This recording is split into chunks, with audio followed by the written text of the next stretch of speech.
આદિવાસી વિસ્તારની વાત કરવામાં આવે તો આદિવાસી વિસ્તારમાં આવેલી સરકારી પ્રાથમિક શાળામાં કેવી લાલિયાવાડી ચાલી છે તેનું ઉત્તમ ઉદાહરણ છોટાઉદેપુરના બડાલિયા ગામની પ્રાથમિક શાળામાંથી સામે આવ્યું છે।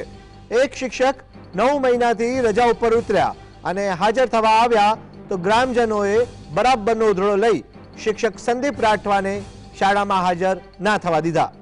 બોડેલી તાલુકામાં આવેલી આ શાળામાં 30 વિદ્યાર્થીઓ સામે 2 શિક્ષકનું મહેકમ છે અને તેમાં સંદીપ રાઠવા 30 સપ્ટેમ્બર 2024 થી રજા ઉપર ઉતરી ગયા।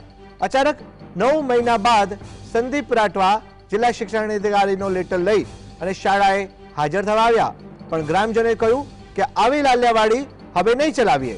અઠવાડિયામાં 2 થી 4 દિવસ તમે શાળાએ આવો છો અને એમાં પણ દારૂ પીને પડ્યા રહો છો। આ સાથે જ કહ્યું કે તમારી નોકરી ન થતી હોય તો બીજી શાળામાં બદલી કરાવી લો।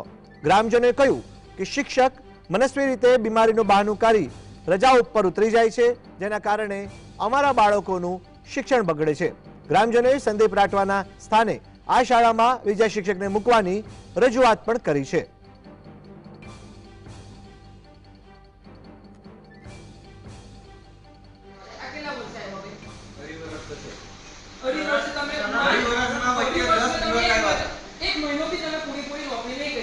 एक महीनो ना पूरी पूरी एक महीनो તમે રેગ્યુલર માલ પર તો આપણે હાજરી પત્ર પૂછું તો મળી દીધું।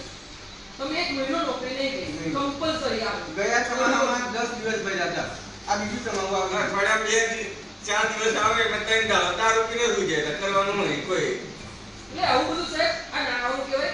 જો અમારે કઈ વધારે કરવું નહીં, અમારે તમને હાજર કરવાના આવતા નથી। એ જેને પછી તમારે જેની જે ઓળખાણ મળે છે મળે જ આપણી પાસે ઓળખાણ મળે। એટલે એવી કોઈને અમારે ગામવાળા તરફથી ગામવાળાથી તમને હાજર કરવાના આવતા નથી।